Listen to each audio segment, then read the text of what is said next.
Alright, what's up you guys? It's Uprising here. I'm actually outside for you guys right now because the lamp that I used for my lighting in my other videos, the light bulb went out, so we gotta get a new light bulb for it. But outside is, you know, the best lighting I guess you can ask for. So I decided to come out here in like 100-degree weather to record a video for you guys today. Before I get started for today, I just want to say I do have a Generation 4 sneak peek mat for sale or trade. It looks decent. Mint condition. Yeah, it hasn't been played on yet. I actually just got it yesterday for topping a local, so that's why. I'm going to go ahead and bring you a deck profile for today. It's a Gladiator Beast. So before I get started, this is the deck. I'm actually borrowing this deck from a friend, and this is the deck that I've been running ever since my Lightsworn deck kind of got taken apart and whatever. So I actually have this deck now. Well, it's my friend's deck. I'm actually running it. I've been running it for the past month, and I ran it yesterday at Wyatt's Sports Cards in Mandeville, Louisiana, with Amazing Cajun. I'll go ahead and leave his link right here, as well as GHopper85. I'll leave his link right here. I ended up playing with them at their card store, and at Amazing Cajun's channel, there's actually some duel videos where I had to play my friend Chris in the finals, and he was playing zombies, and I misplayed really horribly game 3. It was really embarrassing because it was for YouTube, but I guess just everybody watching me and knowing it was for YouTube, and I didn't want to make the video long. I guess it just kind of got to me. But anyway, enough rambling. I'll go ahead and get to the deck for you guys. It's a 40 card deck. The monster count is 2 Thunder King Raya.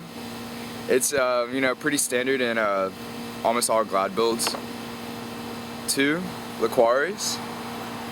I almost want to put a third one in here because it's a GB that can run over Tengu, but 2 has been working out good for me, so I don't really want to change what's, you know, if it's not broken, don't fix it, or if it's something, I don't know the whole, if it's, yeah, if it's not broken, don't fix it. I don't know.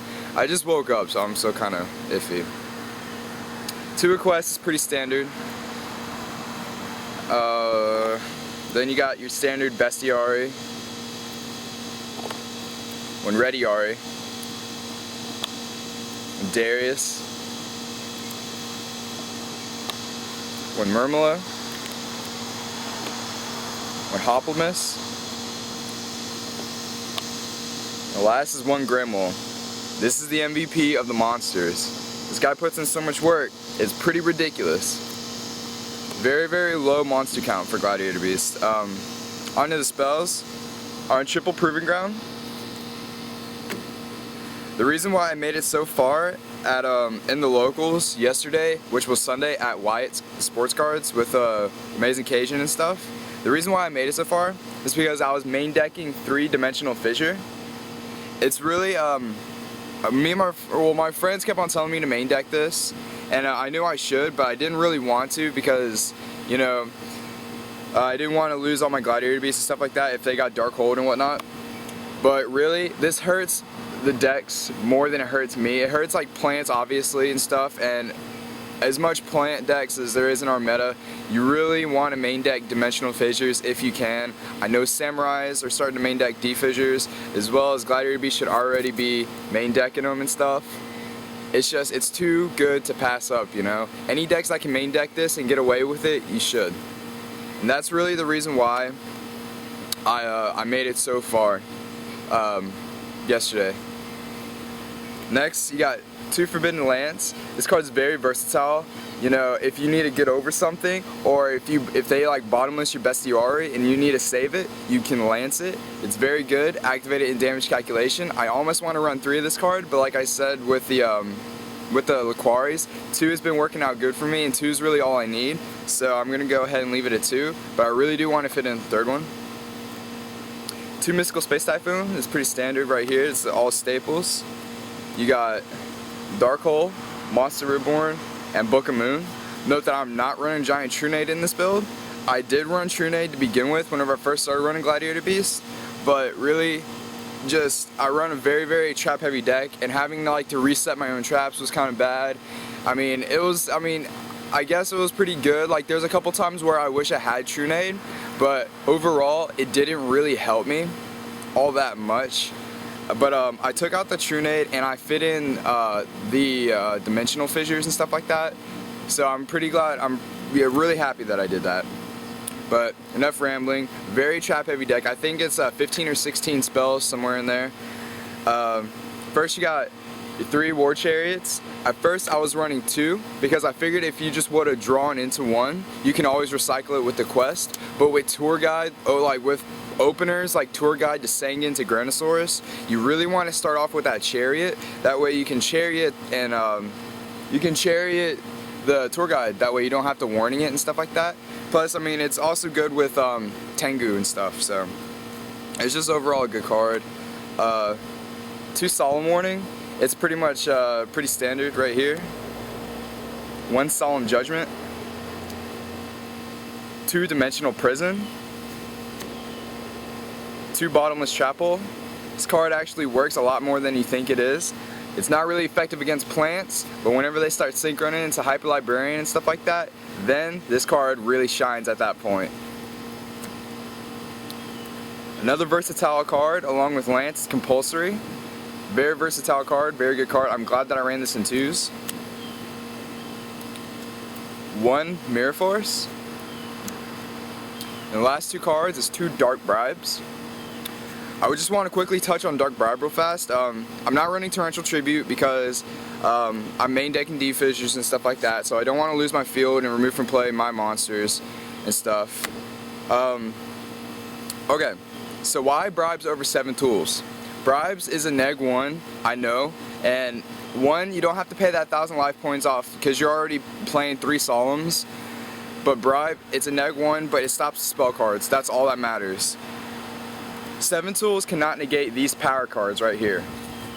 7 tools cannot stop MSTs on your deep fissures. So if you're playing against plants, which 90% of the time you probably will, and D-Fissure or any graveyard-oriented base deck, if D-Fissure is your MVP card of that game, you want to keep it alive.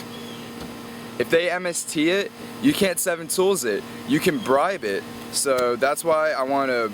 That was one of the main reasons I chose Bribe over 7 tools, as well as it stops Trunade and it stops Mind Control. Mind Control really hurts me for some reason, and I always get caught. Like, they always Mind Control me whenever I don't have Lances. So it kind of sucks, but if worse comes to worse, I will bribe their Mind Control because I lose a lot of games thanks to Mind Control. But that's enough of the main deck talk. We'll go on with the side and extra. The extra, you guys should already know what it is. It's pretty standard. This is just a bullshit extra deck, but it contains the necessary cards to play. You should run 3, but I run 2 Gyzaris. You should run 2, but I run 1 Heraclinos. You should always run 2 Esidaris. This Esidari was an amazing card that came out for Gladiator Beast. It was simply amazing. You can run 2. I only run 1 because I run 1 Darius, as well as I run D-Fissure and stuff like that. But I run 1 Utopia. You can run 2. I would probably suggest running 2. Utopia is a good card. Sometimes it flourishes over Esidari, because sometimes you won't have that War Chariot for Esidari. So if you don't have a War Chariot and you want a contact or something like that, you tag in Esidari, you grab back a Laquari. You don't have a War Chariot, you don't want to go into Esidari at that point. You want to go ahead and Exceed Summon for Utopia. It has better stats and it has an effect where Esidari is just your vanilla monster. I play 1 Granosaurus just for that off chance where you can go Retziari Murmelo, but I know that it's effective. You have to send it to the graveyard, and I can't really do that if D-Fissure's up, but it's just in there just in case, because sometimes I don't open D-Fissure. Don't mind this card, that's pretty bad. 1 Stardust Dragon, because I do side a Starlight Road. 1 Trishula, because Trishula is just too good looking not to run. You should run 2, but I run 1 Chimera Tech Fortress Dragon. And that was my BS extra deck. Now to get on with the side deck, 2 Cyber Dragon. It's pretty standard. 2 King Tiger Wengus, Plants, Gadgets, you know, sometimes Fabled, it's a good stun card. 2 Kinetic Soldiers, you know, if you're playing really conservatively game 1 against Samurais or something like that, and you really want to go in the offensive game 2 and 3, Kinetic Soldier is pretty much the way to go. Very good card. Even though Samurais and Hero Beat isn't really seeing much play, that much. Well, not in my local meta. 1 Penguin Soldier, I actually put this in last minute after the tournament because of mirror matches and stuff. So Penguin Soldier, as well as like Sheehan and stuff, it was good. And 2 No-Mana Crossouts, Spies and Raikos. 2 Twisters, I actually had Dust Tornadoes in before Twister. At the locals yesterday, I actually had Dust Tornado in the side deck, and every time I would go to a game 2, no matter what matchup it is, I always find myself siding in Dust Tornado, because Dust Tornado was an amazing card. But actually, a lot more people sided in Royal Decrees against me, a lot more than, like, a lot of people actually sided in Royal Decree against me. And in my finals match, my friend Chris, he was running zombies, he was actually main decking 3 Decrees, so it kind of hurt. So my Dust Tornado was completely dead at that point, but Twister is still alive, and then if I can, you know, pick off the Royal Decree, it makes all my traps live again. Plus, it still takes care of the big problem cards like Oppression and Skill Drain, as well as the field spells, so it gets the job done. 2 Chain Disappearance, it hits the reason why I actually still side this is 2 reasons. 1, this card removes from play the monster on the summon. It doesn't have to wait till it gets to the graveyard for D-Fissure to activate. This card gets it on the summon. Samurais aren't really affected by D-Fissure, so that's why I still side these, because they're still greatly affected by this, but they're not really affected by D-Fissure. So doing this on the Kagemusha is still a really good play. I side 1 Starlight Road, X-Sabers with the High on Lay, as well as sometimes in the mirror match for Geysaris. Anything where I would lose control, and I feel like I would lose, Starlight Road would save my ass pretty much. Last is 1 Mind Crush, Tech Genis, any searchers, you guys already know Mind Crush. But that's pretty much my side, extra, and main deck. Let me know what you guys think. If you guys want to improve it some, leave it in the comments below. If you guys think it's a good build, thumbs up the video. Until then, you know, just stick around for tomorrow. I will have a new episode of Enlighten the Lightsworns up for you guys around 3 o'clock-ish. So go ahead and stay tuned for that. And I will see you guys tomorrow. Alright guys, peace out.